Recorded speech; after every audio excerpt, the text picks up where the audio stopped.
Hey everybody, thank you so much for clicking on this video. So if you've noticed, I've been doing this thing where I get ready to film a bunch of content, which is what I'm doing for the next 2 hours. But I'll knock out one of those videos by getting ready while doing it. We also have a very busy day. I'll pop that up there as well. So we gotta get this thing moving. I do already have my face done because I taught a class this morning, and we're gonna stay in this giant oversized sweatshirt because it's really cold out. Oh, my hair is still kind of wet.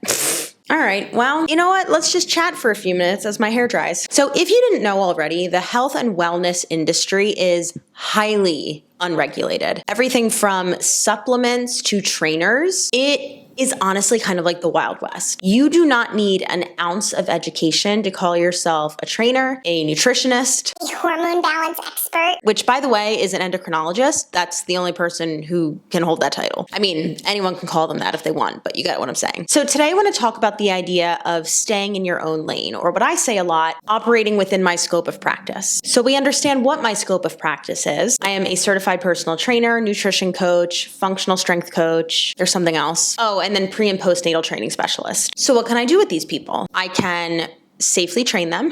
I can write programming. I can educate the basics of nutrition. And, we can obviously pick that apart, but that's kind of it. I can't write meal plans. I cannot diagnose shit. I cannot even prescribe supplements. Yet you will see influencers and people online doing this all of the time. Trainers and nutrition coaches, we are the bottom of the barrel. And I don't mean to say that in a way that's negative or insulting. I'm just saying that we're not doctors. If you look at the realm of professionals working within health and wellness and fitness and nutrition, we're at the bottom.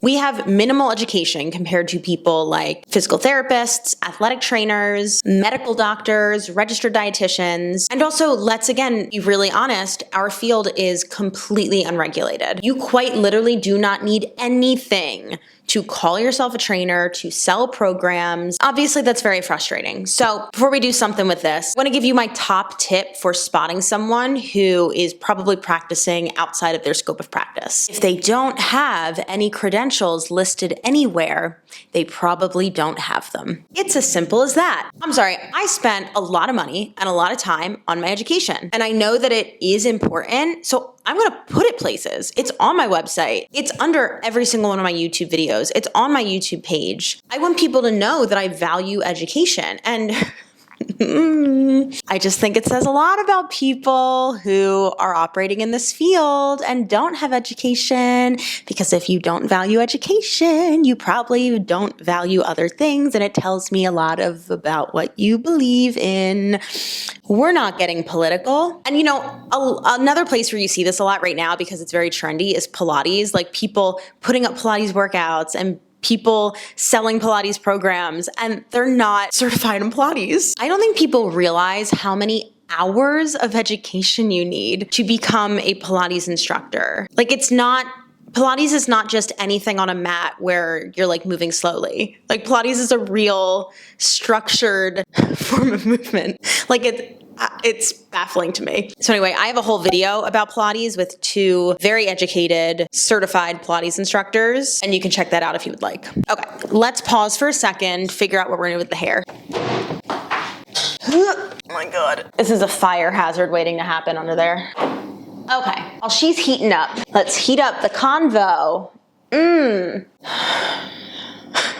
I'm not an expert in Pilates. Obviously, that's why I did that video with experts. So let's stick to talking about trainers or exercise or whatever. One of the arguments I get a lot, especially on that Tracy Anderson video, is that certifications don't mean everything. You can be educated without having certifications. And yes, that is true. But one of the reasons why I always make sure that people have at least a NASM CPT, the bottom of the barrel certification, right? It's not a bad cert, but it's incredibly introductory. But the reason why I always look for bare minimum that is because to keep that title, you have to do continuing education every 2 years. By getting that certification, it tells me that you value education, because the thing is, this field is always changing and adapting. And it's not that the science is changing, it's just that we haven't been studying exercise science for that long. So we're constantly learning new things and evolving. And if you are not willing to take the time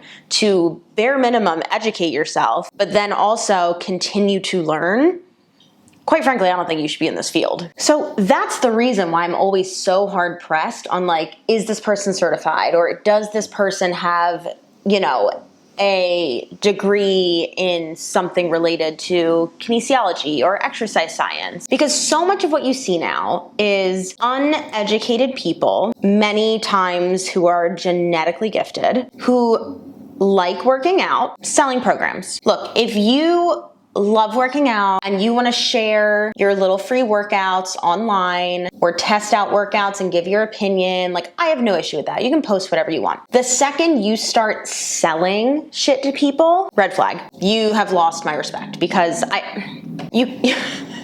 you cannot be selling fitness memberships without the bare fucking minimum. And I'm sorry, look, my first cert was the NASM CPT. Was I incredibly stressed about getting it? Yes. Did I study my little tushy off? Yes. Did I have to go to like an in-person proctoring center and lock all my shit in a locker and go take the test? Yes. But I think you need to do that. And if you want to sit there and be like, oh, well, you'll never actually use a lot of that stuff, or like it's too basic or this or that, it's like, okay, well then get something else. I'm not saying you need the NASM CPT. Like if you feel like you already know a lot, go do the Mike Boyle Certified Functional Strength Coach certification. It's the best one that I have. You have to do something. You have to do something that shows people that you value education, because if you don't, it either tells me that you don't, which is a huge red flag, or it tells me that you're lazy and you probably just have a lot of followers and fitness is in and you want to cash in, and that's also super terrible.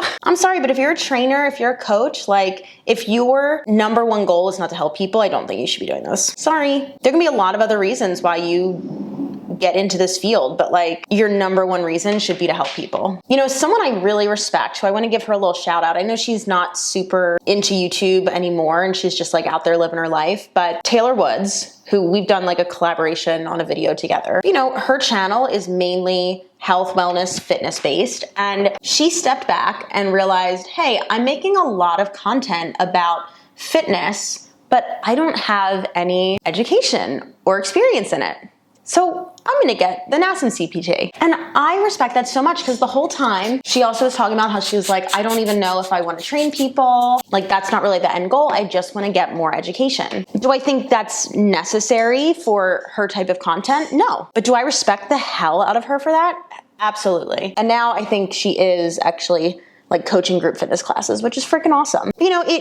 It shows as a creator that you are actually in it to help people. And that's a whole different topic. Like, should the number one goal of all creators be to help people? No, I don't think so. It can be to entertain. You can do that to make money. I will reiterate it. The second you start selling workout, fitness programs, meal plans, which only a registered dietitian in America can actually sell those. The second you start putting a price tag on it, you are no better than Brittany Dawn. That's an exaggeration, but you get what I'm saying. Oh, I have like mascara all over my face. How'd that happen? All right. Jump scare. We're gonna wrap up this video here because I've been filming for 18 minutes and I have nothing else on my notes to cover. Make sure you hit that subscribe button so you don't miss out, and I will see you all in the next one. I gotta wait to press the unrecord. Okay, bye.